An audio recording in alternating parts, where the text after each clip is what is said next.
No, Commissioner Parsons may have to step away in a moment. Feel free to do that.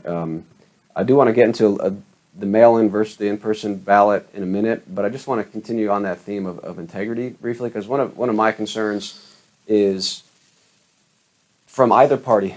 Forget about the party. Are we going to have a just and fair system?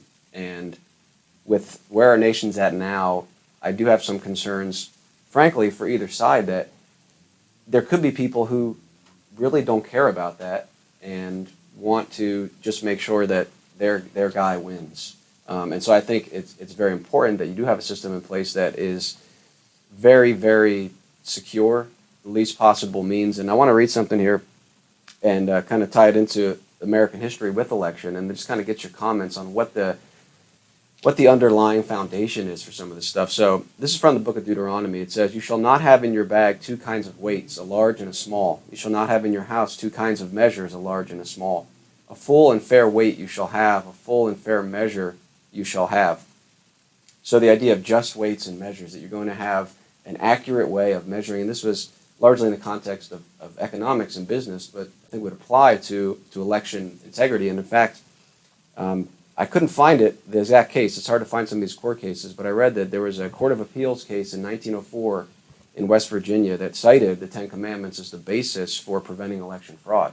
That you're going to have integrity, that you can't steal. It's in a form of theft to be taking people's votes, the value of their vote away by going out and really kind of debasing the vote. You talk about debasing the currency, and you mentioned the importance of having financial measures in place for our currency. You debase the currency, it lowers the value of everybody's dollar. If you debase the vote, you're lowering the value of everybody's vote.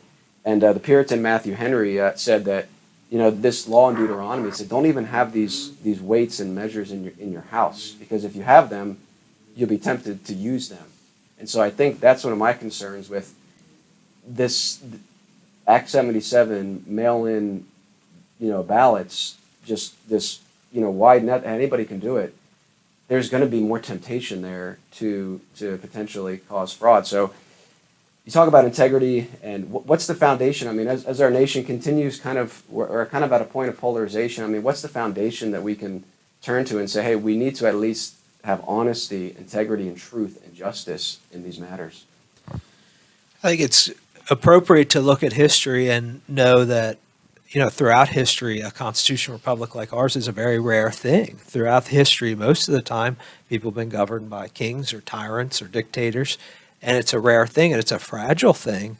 And, what is it? What are the foundations, that you're talking about? And when people lose faith, either through actual fraud or the idea that fraud could happen, that's a very dangerous thing to our system. So what we're trying to do, and is our, small sphere of control, is to, given the laws that we're operating under, help people have as much faith as they can in that, at least here, their vote is very secure. That is difficult with this law, but that's what we're trying to do.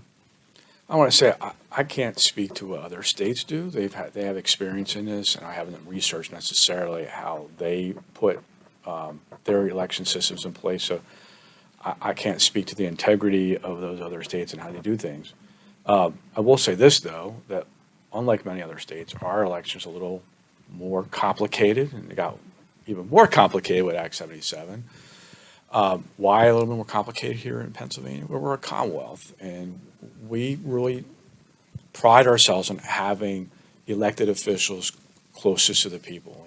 Thomas Jefferson talked about that. And so why does that make a difference?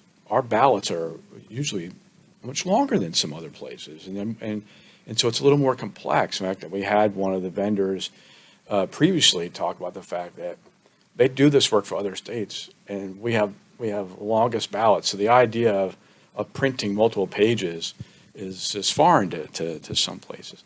Going back to, I love your quoting scripture. I mean, I mentioned it before that this is a sacred trust. It really is. How our founding of our country, people literally died to create a country where we have the right to vote. It's sacred when someone gives up, their life. Jesus talked about that, right? It was also sacred because the founders of our country and our republic, two sides of the same coin, talked about providence and how God had his hand on this. It is sacred, and we need to treat it like that because it could be easily lost, and we don't want to see that happen.